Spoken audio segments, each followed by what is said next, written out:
Namaste, this is H.C. Verma from IIT Kanpur, and I am here to deliver this special lecture on experiments, short experiments, simple experiments in mechanics, which can be related to some of the laws, some of the equations that you study in the course.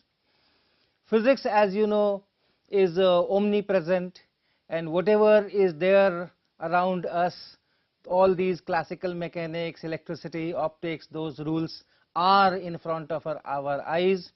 So it's a very good opportunity to learn the physics, laws and equations and everything through these small events which are taking place around, and manipulate them little bit to tune it for our own syllabus, understanding the laws, the topics, the subjects that we study, and then enjoy all these equations together with the natural events. So most of the experiments that I will be showing today will be such that you can also design them in your own house and you can perform that. We have done it ourselves, most of them, and you can enjoy and you can come out with even newer experiments. So I will be taking some 3-4 topics. One is friction, another is non-inertial frames and pseudo forces. Then we will talk of rotations and possibly little bit of resonance in forced oscillations. So let me start with a common experiment which is there in textbooks, which is there in literature for long time, maybe 5, 6, 7 decades, and that is known as card coin experiment. And by the name, maybe you may be knowing with what experiment I am talking of. You take a glass, you take a card, you put a coin, you flick the card, and the coin falls in the glass tumbler, and that is popularly known as a demonstration of inertia of rest. So I will start with that, but the discussions will be somewhat different from the traditional ones. So let's start.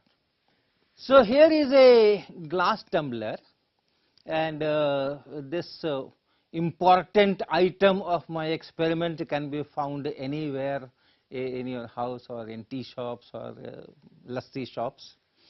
Then I have cards, several cards. I have a card of longer size, smaller size, still smaller size. We have several cards, so that is another part. And the third part is this coin. This is a coin here. So the experiment consists of putting a card here on this tumbler. So I am putting this card on the tumbler, and then this coin goes here on this card, nearly at the center, above the center of this glass tumbler. Now the prescription is you flick the card and then the coin should go into the tumbler. So let's see what happens. Oh, it did not go into the tumbler is still empty, and the coin is here outside. Okay, so let me do it again. Same card and the same coin, and let me do it again. This time it goes in the tumbler. Okay. So let us take a longer card, this card. Let us take this longer card, put this coin here and then flick. It goes outside. Let's repeat.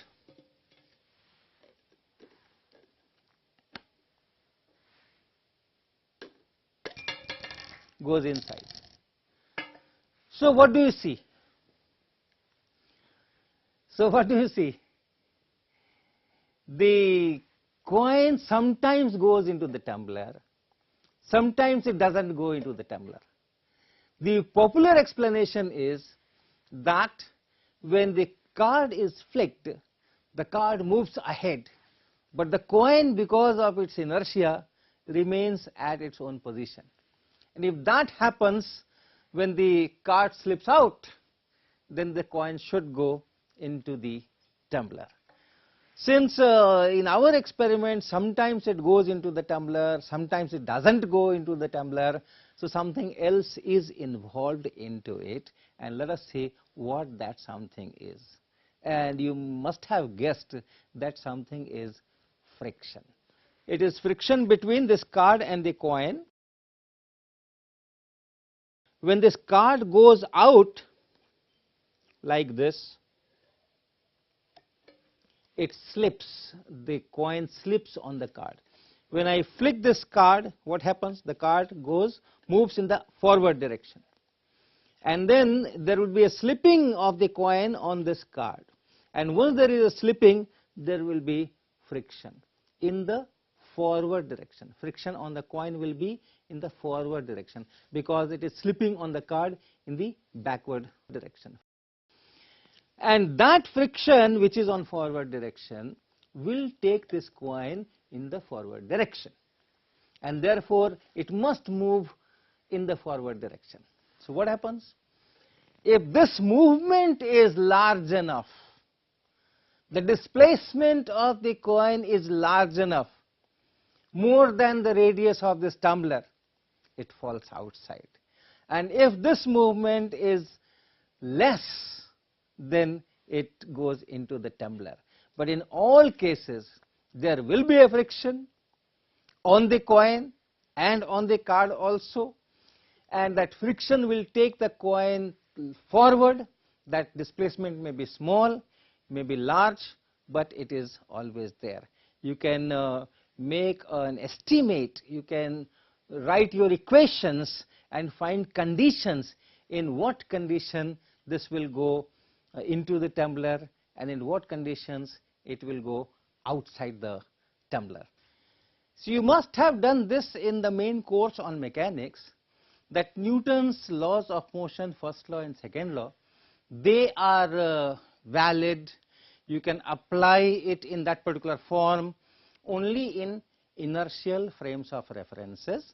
If you have non-inertial frames, you have to use some pseudo forces if you still want to apply F equal to ma. So if the frame is moving in a straight line, accelerated frame is moving in a straight line, so the acceleration is linear, no rotation of frame is involved, then the pseudo force is very simple. That pseudo force is just minus m times a naught, where m is mass of the object under study and a naught is the acceleration of the frame. It is some kind of an artificial construction. You are taking mass of something else and acceleration of something else and then multiplying and putting a minus sign. But in any case, if you want to use non-inertial frame and use Newton's law, you have to bring some artificial things. So that is why this. So this force, if you include together with the real forces, you can still analyze the things. So let us do an experiment on this. So here is a plastic box, and in this box what I have put is some kind of these pulses. Sometimes it becomes a rare commodity, and this is all spread on the base, and I close the lid. This slab is our inertial frame and it is stationary. There is a resultant force on every particle is 0. Everything is at rest. Now let us talk of this box frame, and I will give an acceleration to the box in the direction which is left with respect to myself.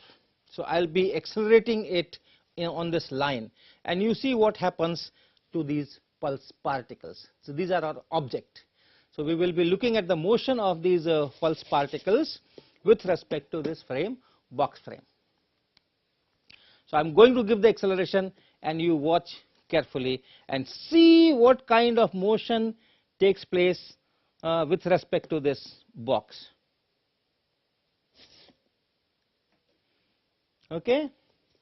So, once again this is at rest and it is almost uniformly spread on the base, and then see if they are moving towards left or they are moving towards right, what kind of motion is this. So, what did you observe? To begin with, you found that these pulses are getting accumulated on this side. So, they had an acceleration with respect to frame in this side, and that is understandable from our equations, since the acceleration is in this direction left with respect to me, the pseudo force minus m into a naught is opposite, in opposite direction, that is towards right with respect to me, and hence because of that pseudo force these particles were accelerated towards right and things got accumulated. But then you also found that finally the things were accumulated on the opposite side. If you have not seen that, see it again. See, finally what is happening? More of the particles are accumulated on this side. So, in that second half, the pseudo force is towards left as seen by me. So, in this direction, and that is definitely it should be like that, because if I have accelerated, I have given it a velocity, but then I have also stopped it in the second half. So, if I am stopping it, it is a kind of deceleration and the acceleration is opposite to the direction of velocity, the pseudo force is towards left as seen by me. So, the same story, but this time in a different packaging. So, I have a bottle or a vessel, and in this vessel I have water, and in the water a ball is hanging. This ball is hanging and the thread is fixed to the lid. So, this is how it is at rest now. The net force is 0. Again this box will be our frame, which at this moment is inertial frame. It is fixed in the lab, which we take as inertial, and since it is at rest, the resultant force is 0 and all those things. Now I will accelerate this box again towards left as seen by me, and you see what happens to the ball. The first go, look at the first go, in which direction did the ball deflect? Once again, let it stop.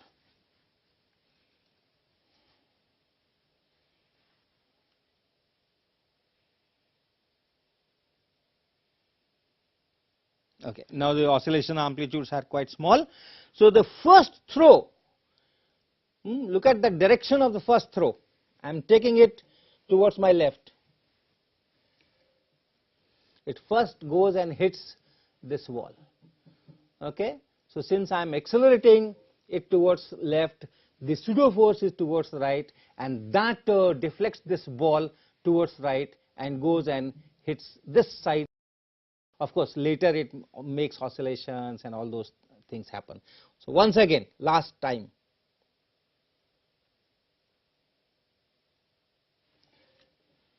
Okay, it goes and it hits here.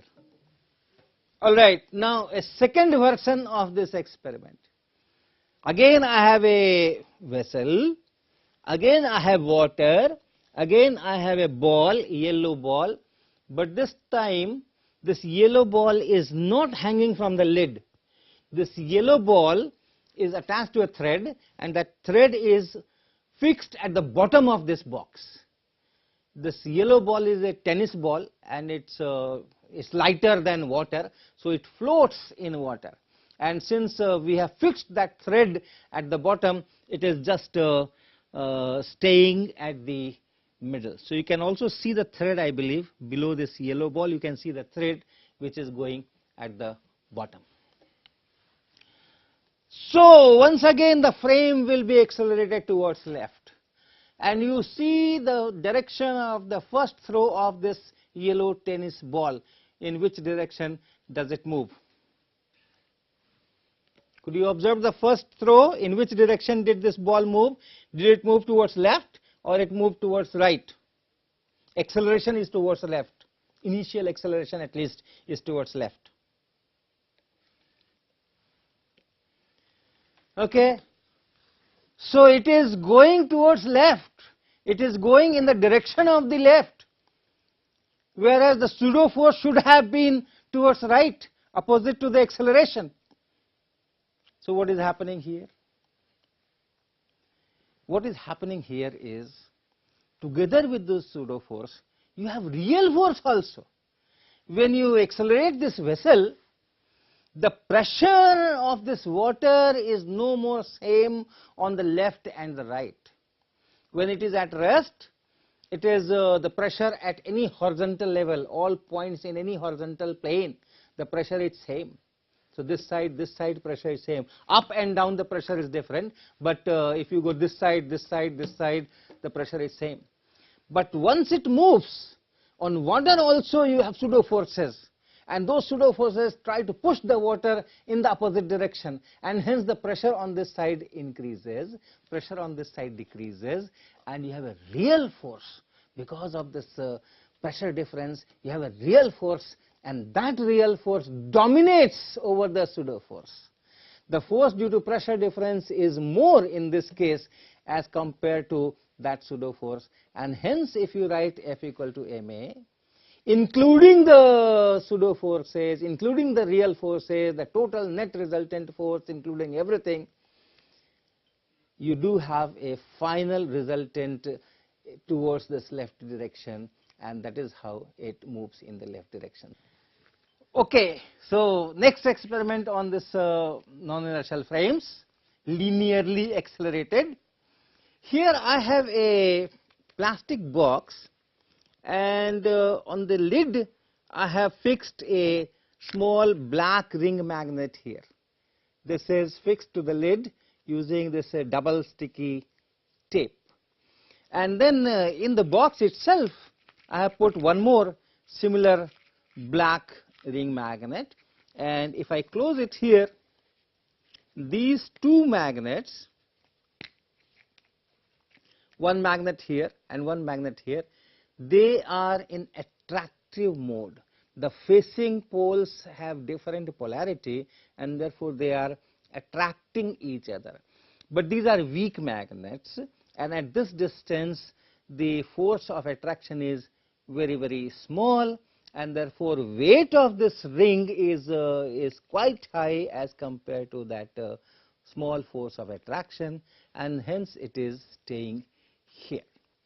The box frame now is inertial frame. So you can use all your Newton's laws.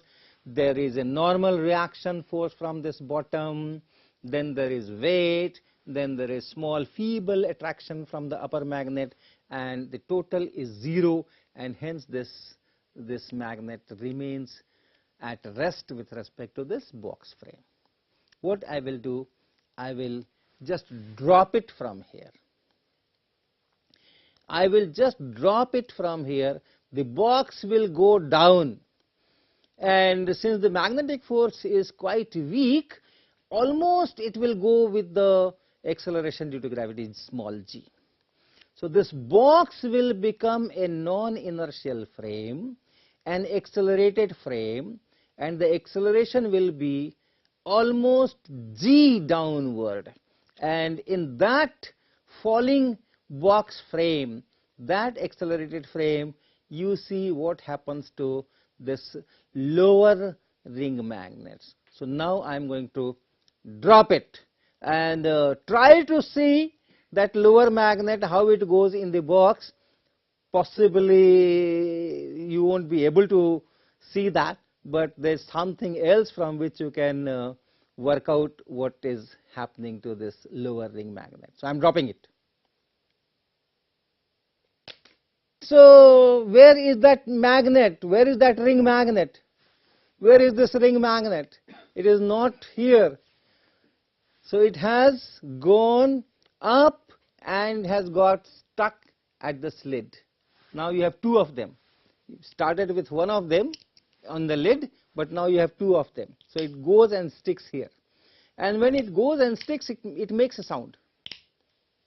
Okay, when it goes and sticks, it makes a sound. So I'll repeat this experiment, and you follow the sound, because that sound tells when it goes and hits up. So I'm doing it again, and you follow the sound. Okay, you must have heard that sound as soon as I drop it. Immediately after that, in a very short time, you hear the tick. So in the box frame, this lower magnet has gone up and gets stuck to this upper magnet. So if I analyze from the box frame, what I will say is, since the box is going with an acceleration g downward, there is a pseudo force on this lower ring magnet upward. And how much is that? That is on the board. Minus mass times acceleration of the frame. So mass of this ring magnet and acceleration of this box. So what is happening? M, and what is the acceleration of the box? Almost g, so mg. In which direction? Upward direction. So the real force mg, that is the weight which is downward, gets exactly cancelled by, exactly means assuming that it box is going with acceleration g. So it gets cancelled by this pseudo force. So weight and the pseudo force, that sum is 0. So let me make it on the board.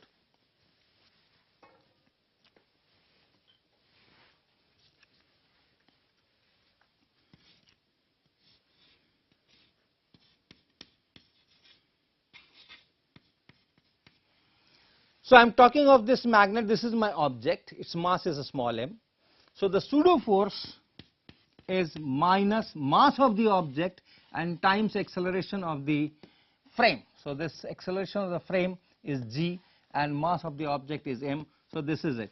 But then you have a real force, weight, which is, so this is minus mg and this is plus mg. So this is plus mg. So that means you have mg force which is upward, and here mg force which is downward. And then you have this magnetic force, very small feeble magnetic force, force of attraction.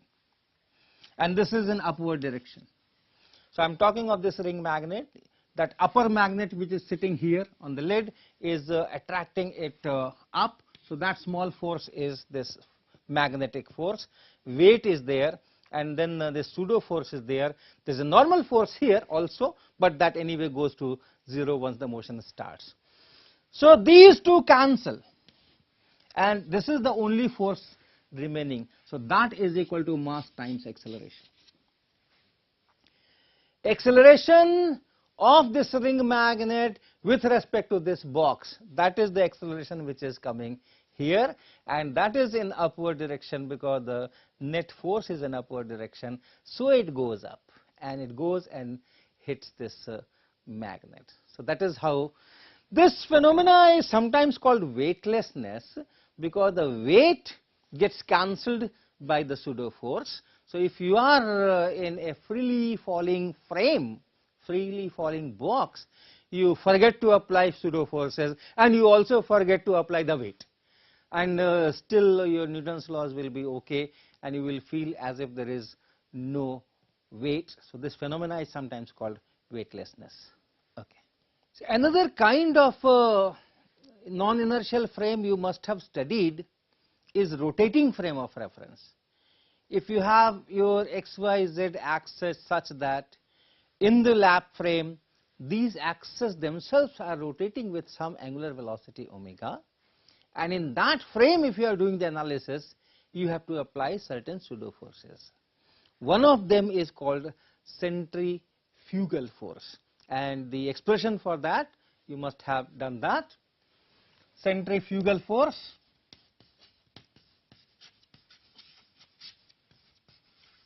you write it as m omega square times r. And what are these quantities? Suppose this is the axis of rotation and the frame whatever frame. You can have a disk.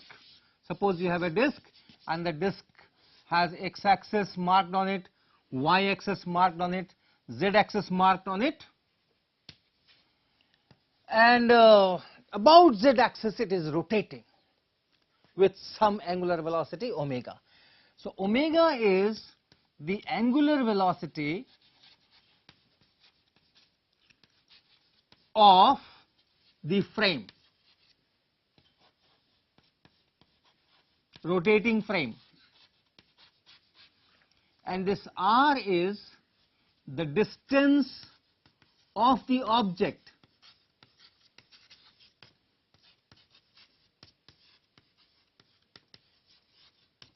from the axis of rotation, and this m is of course mass of the object.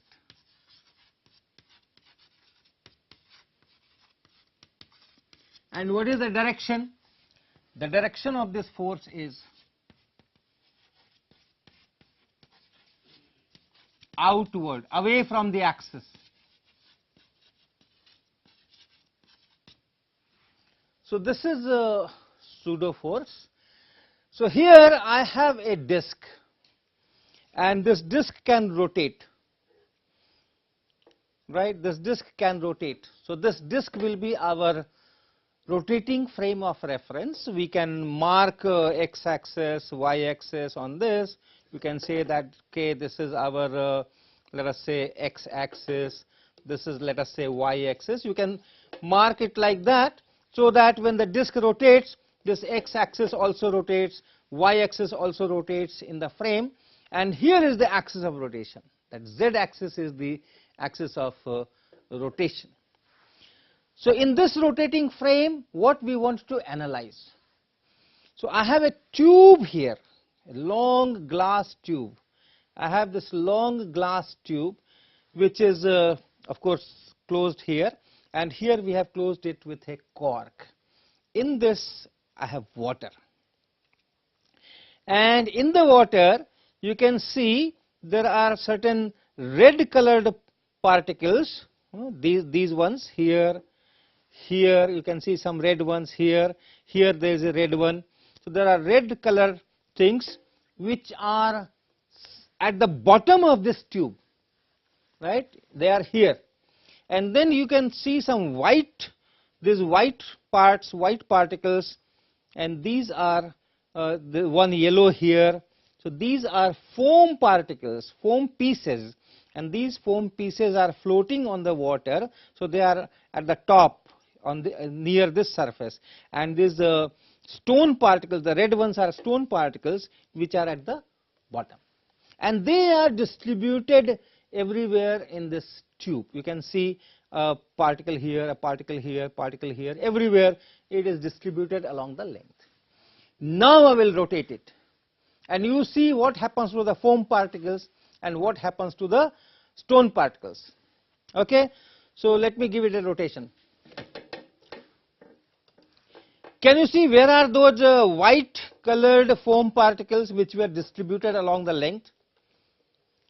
You can see they are all near the center. They are all near the center. In fact, there is an air bubble at the center, and all these foam particles are close to that air bubble. And are you able to see the red stone particles? Where are those red stone particles?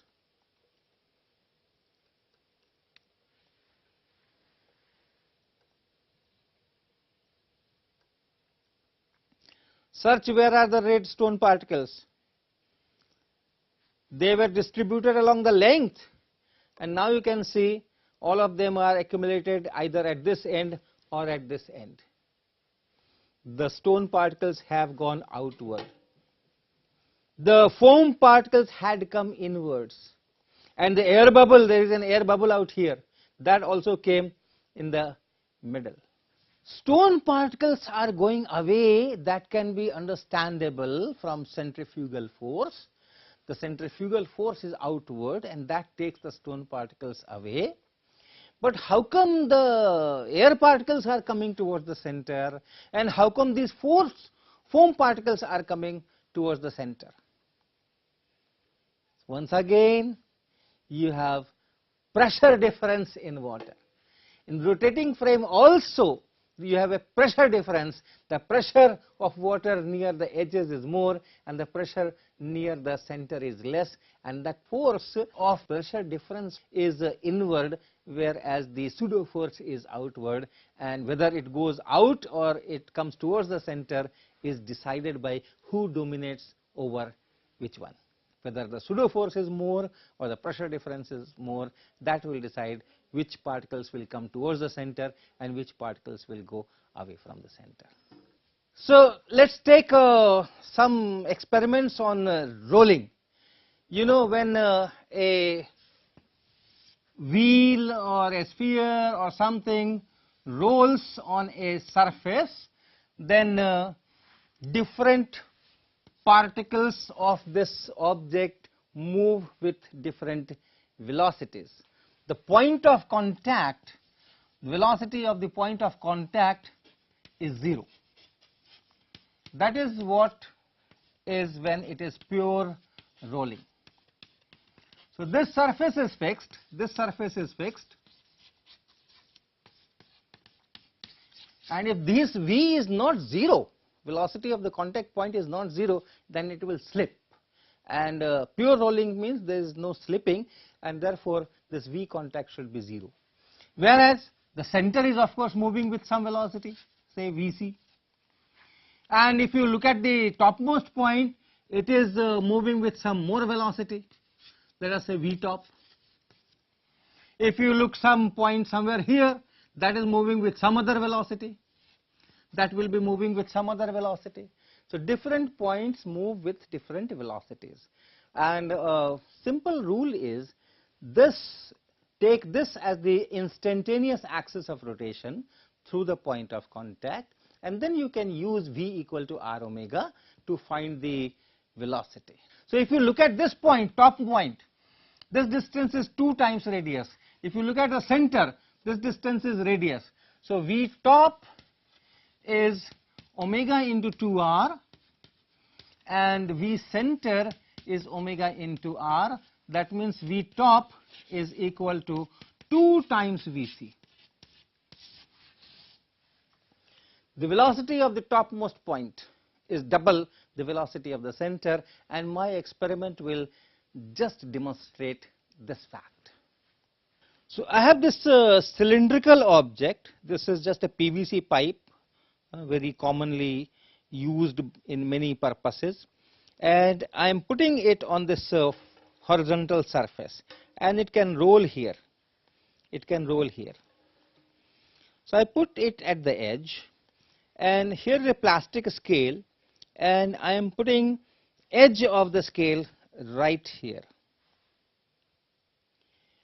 And my experiment consists of pushing the scale gently in the forward direction, so that, and pressing this PVC pipe, so that there is no slipping between this scale and this PVC pipe. It doesn't slip like this. Okay, so I'll just press it gently and slowly push it forward. You can see that the PVC pipe is rotating, rolling, it's going ahead, and at no point of time I am allowing this kind of slipping. So that means the speed of the topmost point of this PVC pipe is same as the speed of the portion of the scale which is in contact. So if it is here and then I am pushing it, at this time, if there is no slipping here, the speed of this portion of the scale and the speed of this portion of the PVC pipe, the topmost point, they must be the same. So this is to be understood very well. Okay, so now let me start it.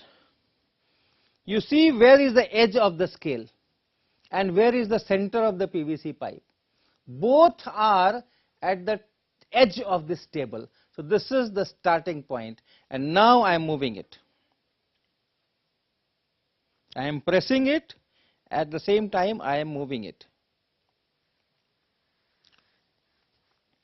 and I am not allowing the topmost point to slip on this scale.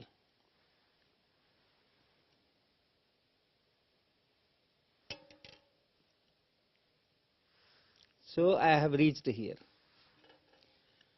How much has the center of this PVC pipe moved? It has gone from this edge to this point. And how much is the scale has moved? This edge, look at this edge. This edge was here. This edge was here. And from here, this edge has reached here. So the scale has moved from the edge to this point, whereas the center has moved from the edge to this point. And if I measure this distance here, it is again one scale, 30 centimeters. So the center of the PVC pipe has moved 30 centimeters up to here, and this length is 30 centimeters. So this has moved 30 centimeters, but then the scale has moved this 30 centimeter plus this 30 centimeters, 60 centimeters. So you can see that in the same time, the center has moved 30 centimeters.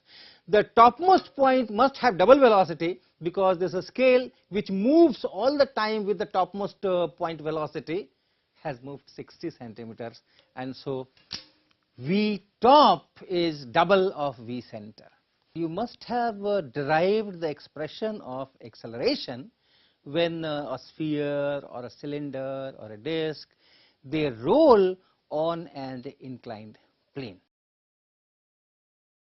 So if you have this inclined plane, some inclination theta, and suppose you have a sphere out here.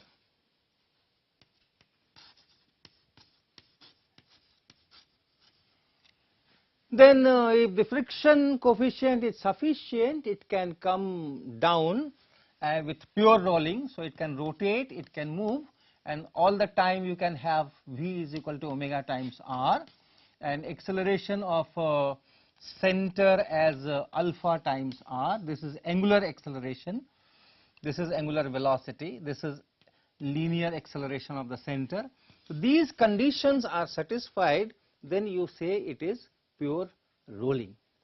So you can work out or you must have worked it out that what will be the acceleration of this. So it depends on the moment of inertia. If it is a sphere, you can work out what is the acceleration. If it is a cylinder or a disc, you can work out what is the acceleration.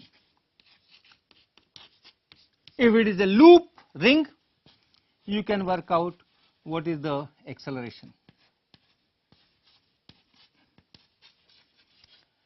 And for doing that, you have to write the force equation, you have to write the friction, and remember, friction is not mu times n, because it is a static friction which is here. So whatever is necessary, only that much friction will be there.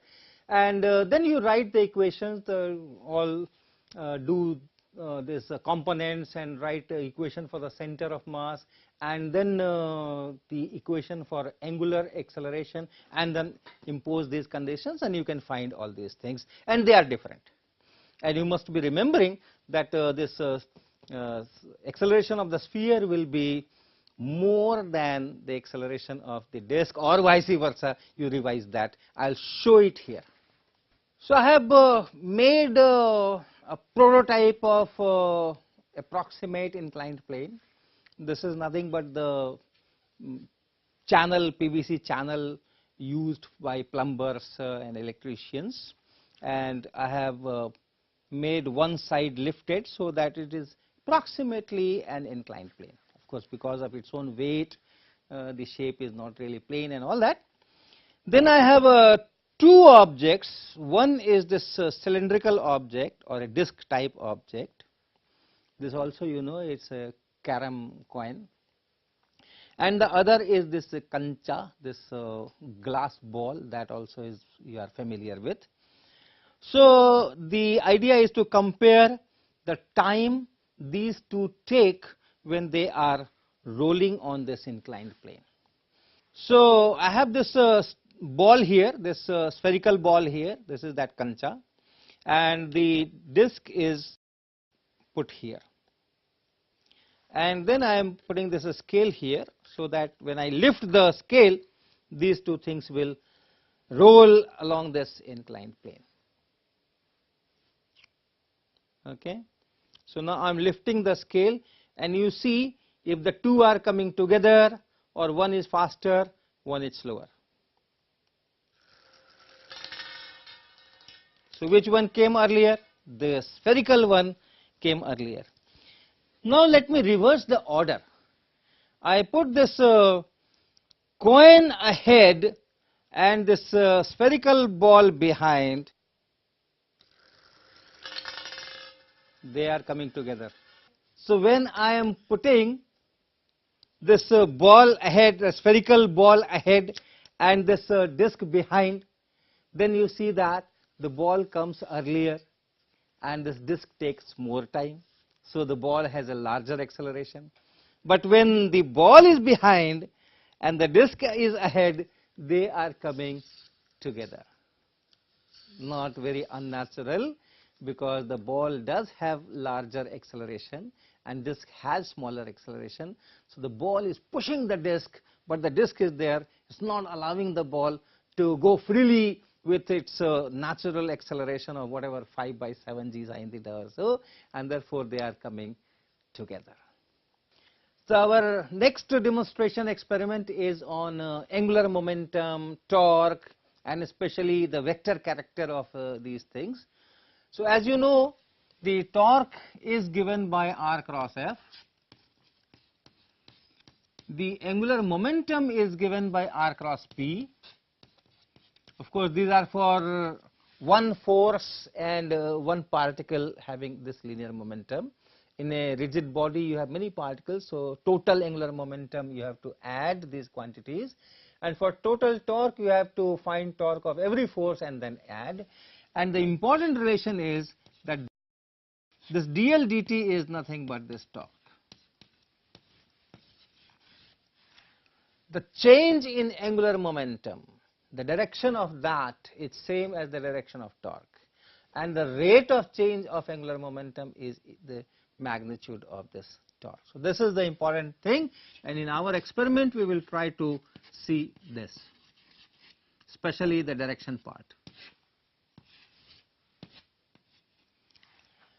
Now the setup.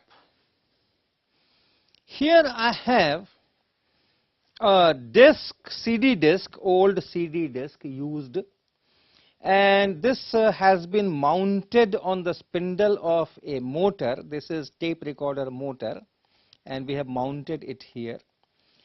Then with this motor we have taped battery, a cell, 9-volt cell, and the one end of the motor is already connected to this battery, and other end, if I touch it here, this motor will start rotating and the disk will also start rotating. So you watch the direction in which it starts moving, whether it is going this way clockwise as seen by you, or it is going anti-clockwise as seen by you. So let me just connect the motor and you see first the direction of rotation. So in which direction it is going when I am connecting it? Okay, so it is going anti-clockwise as seen by you, remember. And if it is going anti-clockwise, the angular momentum will be towards you. If it is going clockwise, the angular momentum is away from you. If it is going anti-clockwise, the angular momentum is towards you. And then this whole thing is hanged using this thread to this stand here, clamp stand here. So this other end of the thread is tied here so that it can just hang. And this point where we have put this thread, tied this thread, this point is specially chosen. If the disk surface is vertical, if this disk surface is vertical, this point is away from the center of mass of this system. And the center of mass will be somewhere here. The motor is the heaviest part, so it should be somewhere in the motor, and this thread is tied from this point which is away from that on the other side of the disk. So this is this. Okay, so this is the setup. First, let me analyze the situation. What happens if I leave this disk? I am holding this disk here using my fingers and thumb. If I release it from here, what happens and how do I analyze that? If you just release it, see what happens. The disk was like this and you released and the disk went like so. It's rotating like this. The disk is now in this vertical plane, and if I leave it, it rotates like this. So as seen from this side, it is going anti-clockwise. Okay, so angular momentum is 0 here, and then it is rotating anti-clockwise as seen from this side. So angular momentum is generated. So what is the direction of angular momentum change? It is in this direction. Verify if it is coming from r cross f. The force, the weight here, let's take the torque about the center of mass. So the weight here will not have any torque because it is passing through the center of mass, and this thread is there. So you have r vector from the origin to the point where this force is acting. So this is that r vector, and this is that force f vector. So if you have r vector something like this, if you have r vector something like this, what is this r vector? From the center of mass to the point where this thread is tied. So that is r vector, point of application of the force. This tension is the force, and here is the point of application. From the center of mass you join this is r, and this is f. So what is r cross f? R cross f is indeed coming in this direction, and therefore the direction of the torque and the direction of the change in angular momentum is the same as required by the equation. What happens when I connect this battery? If I connect this battery and it starts moving, and remember its movement is again anti-clockwise as seen from here. So you have large angular momentum in this direction. You have large angular momentum coming out in this direction. And if I release it, if I remove my fingers, what will happen? It will go with the torque here. Let me first analyze and then show. Okay. So if you have a large angular momentum already existing in this direction, and then if this torque is there, if I remove all my fingers, then it will only be because of this torque. And this torque we have already worked out. This torque direction is like this. This is r vector and f vector, and the torque is in this direction. Okay, so the change in angular momentum should be in that same direction. So suppose your angular momentum is already here, the disk is rotating fast, and then the change in angular momentum is like this. A small change in time dt is like this, because this is the direction of the torque. Work out r cross f. So that is the direction. So what will be the new angular momentum at time t plus delta t? At time t, this is the angular momentum, then this is the change dl in the direction of the torque, and if you take the resultant of these two, it will be like your parallelogram law, it will be something like this. So the new angular momentum must be in this direction. But new angular momentum in this direction means, and spinning fast, so the disk should be rotated. If the angular momentum is rotated and the angular momentum is perpendicular to this plane, so the whole disk has to be rotated, so it will go like this. So what I expect from the theory is that if it is not rotating, it falls. If it is rotating, it is spinning, then it will not fall, it will just rotate. So let us see if it happens like that. So now I am removing my fingers, and you see what happens to the plane of the disk, whether it goes down or it remains roughly vertical.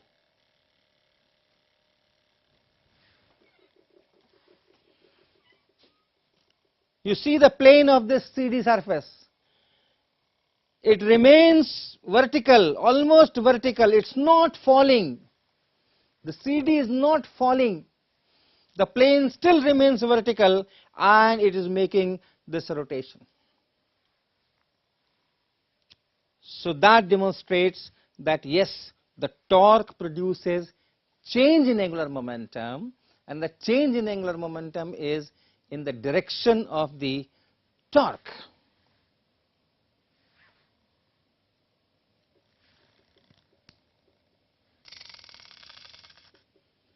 So this is the essential reason why when you ride on a bicycle, when the bicycle is that wheel is spinning, is rotating, you can balance it easily. But if this bike is not moving, if this wheel is not rotating, and you don't have stand in your bicycle, you just cannot make it stationary there, it will fall. Now the last demonstration of this session is on forced oscillation and resonance. If you remember, an oscillating system has its own natural frequency. It can have more than one natural frequencies. So if you apply an external periodic force and then oscillations are under that, then it is called forced oscillation. And if the frequency of this external periodic force is close to the natural frequency, the amplitude increases. Okay? So you have an oscillating system,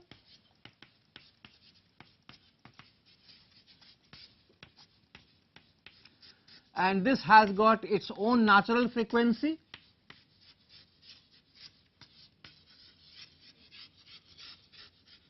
which you call omega naught, and this natural frequency comes through the restoring force mechanism that allows this system to oscillate. So that decides this. You can have more than one natural frequencies also, but sometimes you have only one natural frequency. And then you apply an external force. That means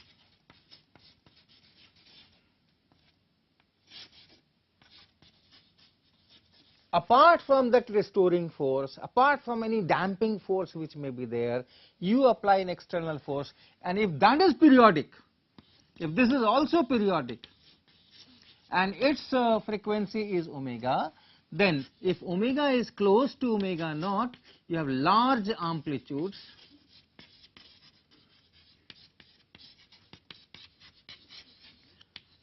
that is called resonance.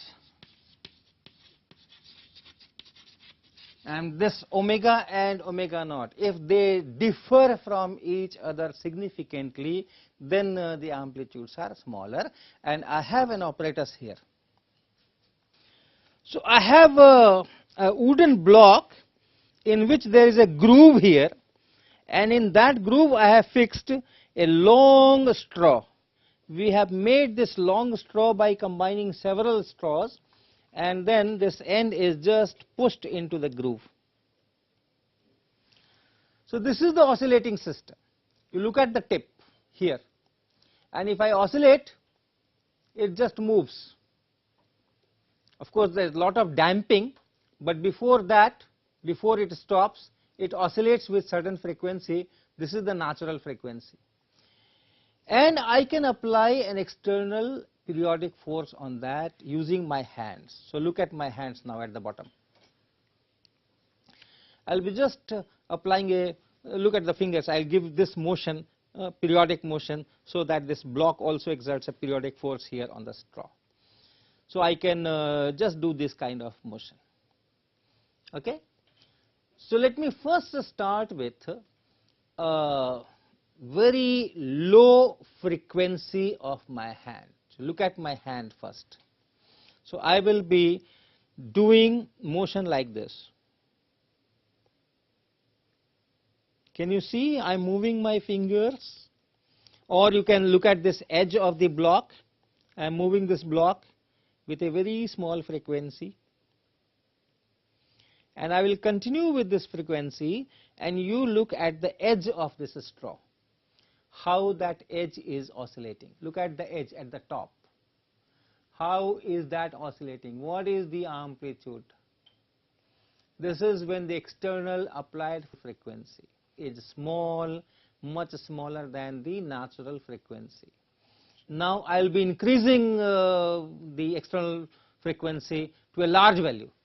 Look at my hand. I am oscillating this stand, this base, with a very large frequency, and now look at the edge.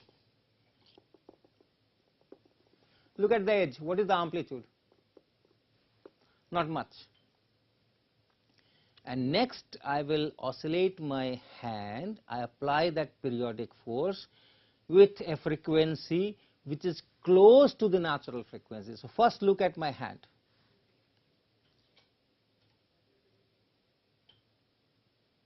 Look at my hand. Look at this wooden base. What kind of oscillations I am giving it to the base. Okay? And at this frequency, look at the edge of this straw. Look at the amplitude. How large is the amplitude? So at this time, the external periodic force has a frequency which is closer to the frequency, natural frequency of the straw, and the amplitudes are quite high. But if I increase the frequency, then you can see that the amplitude has gone really down, much less. And if I make my frequency of external force very small like this, then also the amplitude of oscillation is very small. But if I do this intermediate frequency very close to the natural frequency, the amplitudes are very high, and that is known as resonance.